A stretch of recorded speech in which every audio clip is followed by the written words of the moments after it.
Hello everyone, स्वागत है आपका हमारे इस चैनल में जिसका नाम है एडू एज। हम लोग मोशन की सीरीज़ पढ़ रहे थे जिसमें हम लोग एक्सेलरेशन तक पढ़ चुके हैं। आज हम लोग को पढ़ना है यूनिफॉर्म और नॉन यूनिफॉर्म एक्सेलरेशन के बारे में। ये हालांकि एक्सेलरेशन में ही मुझे कवर कर देना चाहिए था, लेकिन थोड़ा सा इसमें मेरे को आप लोग को थोड़ा डीप चीज़ सिखाना है। थोड़ा इसमें कॉन्सेप्ट है, थोड़ा डीप कॉन्सेप्ट इन्वॉल्व है, इसीलिए मैं इसके लिए अलग से सेपरेट वीडियो बना रहा हूँ। तो बिना टाइम वेस्ट करते हुए चलो पहले मैं लिख देता हूँ पहले मैं समझा देता हूँ आपको एक्सेलरेशन के बारे में, फिर मैं डेफिनेशन लिख दूँगा। ठीक है, डेफिनेशन पे उतना फोकस मत रखा करो, डेफिनेशन तो आप खुद से बना के लिख सकते हो। मोशन हम लोग पढ़ रहे हैं।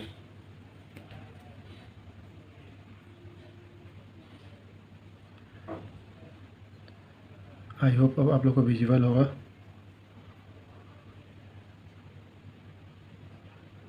ओके, तो मोशन हम लोग पढ़ रहे हैं।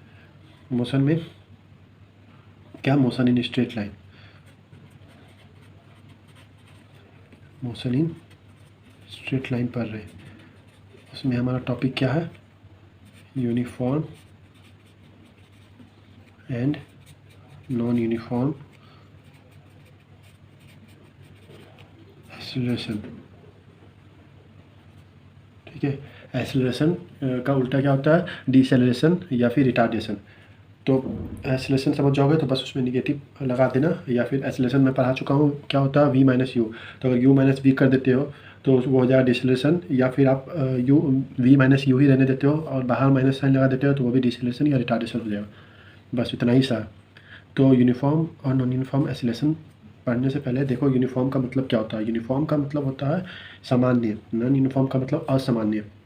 तो बात सही इसके इसके मीनिंग से ही आप लोग को बहुत चीज़ समझ में आ चुकी होगी। अगर आप लोग मेरे वीडियो देखे हो यूनिफॉर्म मोशन का, नॉन यूनिफॉर्म मोशन का, तो उससे आप लोग को और इजी होगा इस वीडियो को समझना। अगर नहीं देखे हो तो इस वीडियो के बाद देख लेना, नहीं तो देख के आ जाओ, जैसी आपकी इच्छा। ठीक है, दोनों वे में आप समझ जाओगे दोनों वीडियो को अच्छी तरीके से। तो पहले अपन यूनिफॉर्म समझते हैं, यूनिफॉर्म एक्सेलरेशन के बारे में। यूनिफॉर्म मतलब सामान्य, और एक्सेलरेशन क्या होता है, rate of change of velocity को एक्सेलरेशन बोलते थे। तो एक एग्जांपल लेते हैं। सबसे पहले एक गाड़ी है, ठीक है, वो पहले 5 सेकेंड में 5 मीटर पर सेकेंड की स्पीड से चल रही है, ठीक है, और यहाँ पहुँच गई। अगले 5 सेकेंड में उसकी स्पीड हो गई 10 मीटर पर सेकेंड, ठीक है। फिर अगले 5 सेकेंड में उसकी स्पीड हो गई 15 मीटर पर सेकेंड, ठीक है। तो इससे हम लोगों को क्या समझ में आ रहा है कि ये बॉडी यूनिफॉर्म एक्सेलरेशन में है। अब कैसे समझ में आ रहा है ये समझो। देखो पहले 5 सेकेंड में, मतलब यहाँ स्टार्टिंग यहाँ पे कितने से स्पीड से की थी स्टार्ट, ये 0 से की होगी, और 5 सेकेंड होते होते मतलब 0 सेकेंड में इसकी स्पीड से 0, यहाँ तेज हो गया सेकेंड 5, इसकी स्पीड हो गई है 5 किलोमीटर पर सेकेंड, सॉरी 5 मीटर पर सेकेंड। और यहाँ के बाद यहाँ पहुँचते पहुँचते टाइम हो गया होगा 10, और इसकी स्पीड भी हो गई 10 मीटर पर सेकेंड। यहाँ पहुँचते पहुँचते टाइम हो गया होगा 15 सेकेंड, और इसकी स्पीड भी हो गई 15 मीटर पर सेकेंड। अगर आप बोलोगे, जैसा कि जो यूनिफॉर्म मोशन से रिलेट कर रहे होंगे वो बोलेंगे 5 मीटर पर सेकेंड, अगेन 5 सेकेंड में 5 मीटर पर सेकेंड इसकी स्पीड है, तब है ये आपका यूनिफॉर्म एक्सेलरेशन। तो ये गलत होगा। क्यों? क्योंकि इसमें एक्सेलरेशन तो हो ही नहीं ना भाई। इसमें देखो आप एक्सेलरेशन कहाँ से हो रहा है। पहला 5 सेकंड में इसकी वेलोसिटी थी 5 मीटर पर सेकंड, दूसरे 5 सेकंड में इसकी वेलोसिटी इंक्रीज होती, तब तो एक्सेलरेशन हुआ। एक्सेलरेशन का मतलब क्या होता है, change in velocity, rate of change of velocity. मतलब जब तक वेलोसिटी में चेंज नहीं आएगा तब तक एक्सेलरेशन का बात ही नहीं कर सकते हम लोग। तो यहाँ पे इसकी वेलोसिटी कांस्टेंट है तो एक्सेलरेशन इसका 0 हुआ, ठीक है। तो ये यूनिफॉर्म एक्सेलरेशन का केस नहीं है। वहाँ पे अपना यूनिफॉर्म मोशन में क्या हो रहा था कि 5 सेकंड में 5 मीटर ट्रेवल कर रहा था, मतलब ये डिस्टेंस था, ठीक है। डिस्टेंस या डिस्प्लेसमेंट बोल सकते हो, क्योंकि यहाँ पे दोनों एक ही होगा, क्योंकि बॉडी सिर्फ आगे बढ़ रही है, बैक नहीं हो रही है।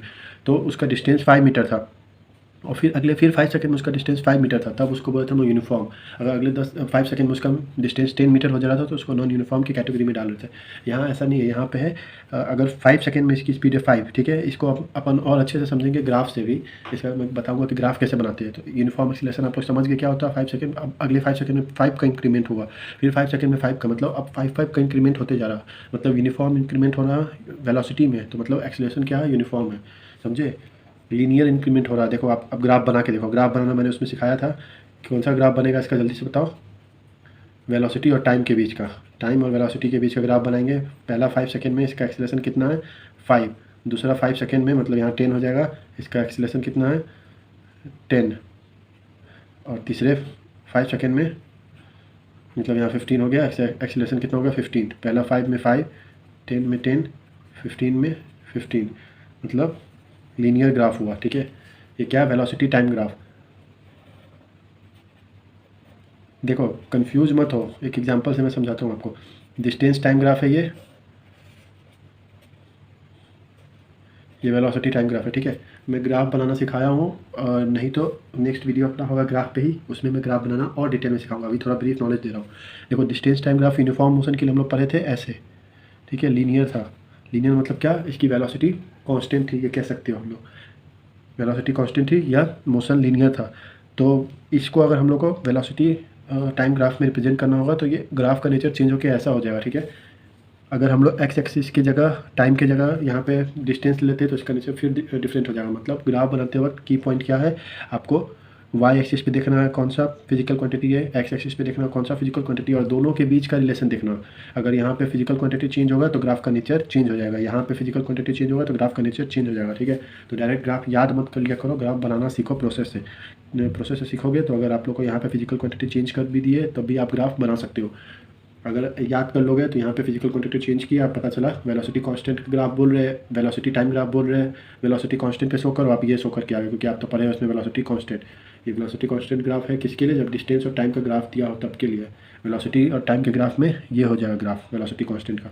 ठीक है, यहाँ खुद देखो वेलोसिटी की वैल्यू मान लो कुछ भी है 5 है, ठीक है, या v1 है, तो वो जब टाइम बढ़ रहा है लेकिन वेलोसिटी उतनी ही है 555 हर सेकेंड में, टाइम बढ़ते जा रहा है वेलोसिटी इतनी ही है, इसलिए वेलोसिटी कांस्टेंट हुआ यहाँ पे। समझे यूनिफॉर्म एक्सीलरेशन क्या होता है। इसका डेफिनेशन के लिए टेंशन मत लो, डेफिनेशन मैं लिखवा दूंगा, डेफिनेशन लिखना कोई बड़ी बात नहीं होती है। ठीक है, नॉन यूनिफॉर्म एक्सीलरेशन इसी वीडियो में मैं लिखवा दूंगा आप लोगों को, उसके लिए टेंशन मत लो। नॉन यूनिफॉर्म एक्सीलरेशन क्या होगा, सेम एग्जांपल से समझते हैं हम लोग। गाड़ी है 5 सेकेंड में, आपकी पहले 5 मीटर पर सेकेंड से जा रही है, नेक्स्ट 5 सेकेंड में उसने अपना स्पीड कर लिया 15 मीटर पर सेकेंड, नेक्स्ट 5 सेकेंड में उसने अपना स्पीड कर लिया 35 मीटर पर सेकेंड। ठीक है, मतलब स्पीड इसकी ड्रास्टिकली या फिर बहुत हाई स्पीड से इसकी चेंज हो रही है। टाइम तो ड्यूरेशन कम ही है लेकिन इसकी स्पीड बहुत जल्दी बढ़ जा रही है। मतलब कोई सामान्य वे से नहीं बढ़ रही है, मतलब ये सीधा सीधा कह सकते हो कि कोई फिक्स्ड वे से नहीं बढ़ रही है, कैसे भी बढ़ जा रही है, नॉन यूनिफॉर्म तरीके से बढ़ रही है स्पीड। इसलिए rate of change of speed भी नॉन यूनिफॉर्म तरीके से होगा। तो rate of change of speed upon time, sorry change in velocity, change in speed नहीं बोलना यहाँ सही होगा, चेंज इन वेलोसिटी आपका नॉन यूनिफॉर्म है, तो change in velocity non uniform है तो आपका क्या होगा और नॉन यूनिफॉर्म। जब रेट निकालोगे मतलब change in velocity upon time करोगे तो वो भी नॉन यूनिफॉर्म ही रहेगा। तो इसका ग्राफ बनाना चाहो तो बना लो।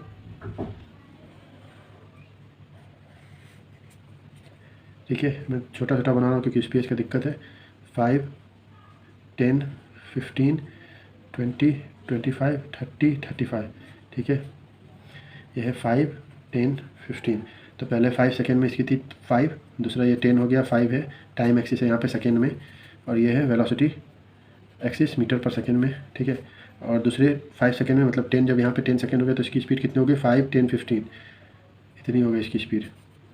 अगले में हो गई 20, 25, 30, 35, इतनी हो गई इसकी speed.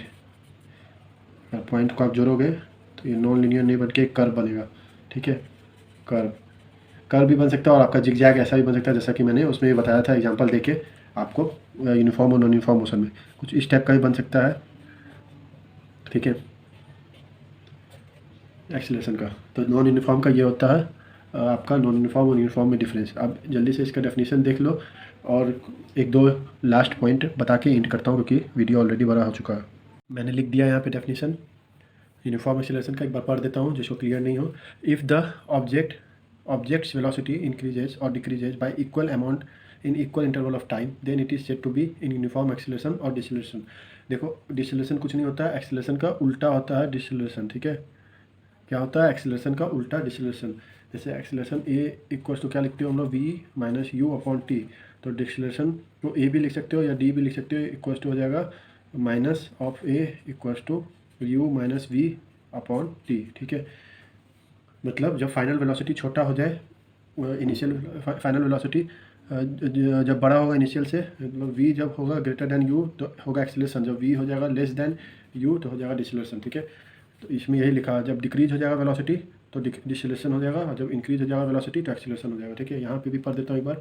If the object's velocity increases और decreases by unequal amount in equal interval of time then it is said to be in non uniform acceleration और डिसेलेरेशन रिस्पेक्टिवली भी लिख लेना। ठीक है, यही सेम कॉन्सेप्ट यहाँ भी, यही चीज़ मैं यहाँ पे आप लोग को समझाया हूँ। ठीक है, देखो इक्वल अमाउंट से यहाँ पे बढ़ रहा था 5 सेकंड में 5 बढ़ा, फिर नेक्स्ट 5 सेकंड में इसकी वेलोसिटी 5 बढ़ी विथ इंक्रीज इक्वल अमाउंट। क्या यहाँ पे डेफिनेशन बोल रहा है, ऑब्जेक्ट वेलोसिटी इंक्रीजेज और डिक्रीजेज। ठीक है, by equal amount. Object velocity को कांस्टेंट नहीं रहना, जो मैं केस यहाँ पे एक्सप्लेन किया हूँ।